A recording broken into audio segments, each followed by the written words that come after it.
Lunchtime at the Choucha refugee camp on the Libyan-Tunisian border. Around 22,000 people, down from a peak of almost 28,000, are waiting in line or eating hungrily today. For the last 4 weeks, aid agencies have been working to provide food and shelter for the refugees here. At first, it was Tunisians from the local villages offering what little they had to help.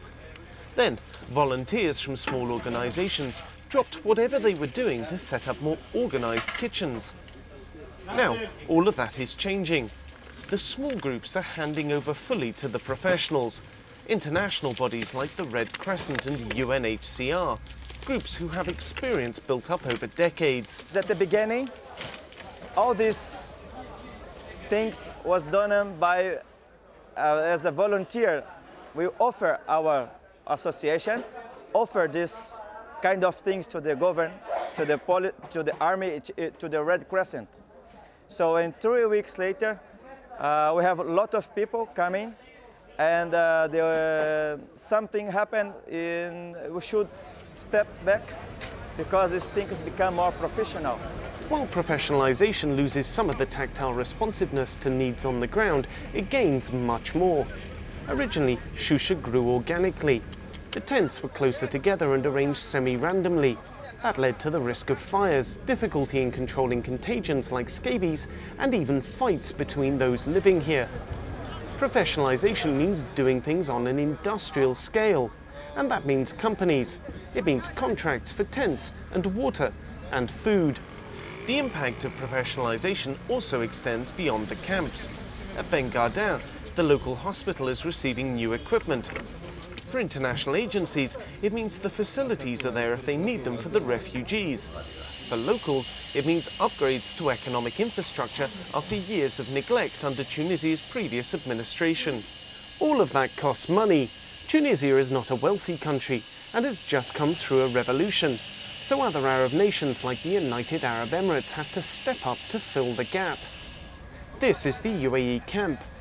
Refugees from Choucha are slowly being moved to more organised sites like this one until they can be flown home.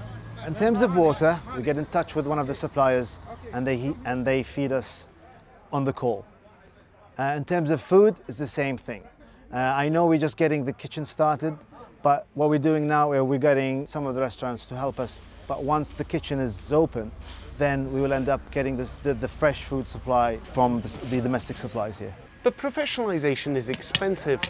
The UAE is reluctant to talk about money. However, sources have told the BBC its camp has a budget of around $10 million.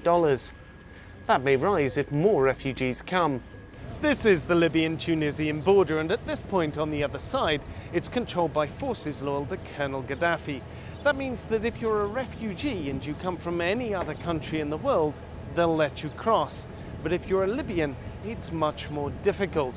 And that's leading to concern that just a kilometre that way, there could be a flood of potential families who want to leave the conflict zone, who currently can't, but may do in the next few weeks.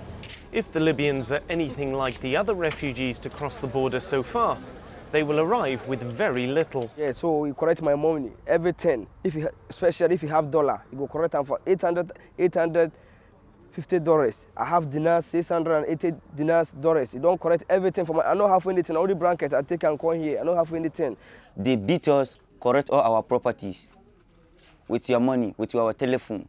There is no any contact. Can you call somebody inside phone safe? If Libyans do start crossing the border, more professional camps will be crucial. While transient refugees can be quickly transported to their home countries, any Libyan families arriving will have no place to go. They'll be settling in for the long haul. However, for the refugees who've lost everything fleeing the fighting in Libya, the cooperation they're causing between Arab nations will likely prove little comfort.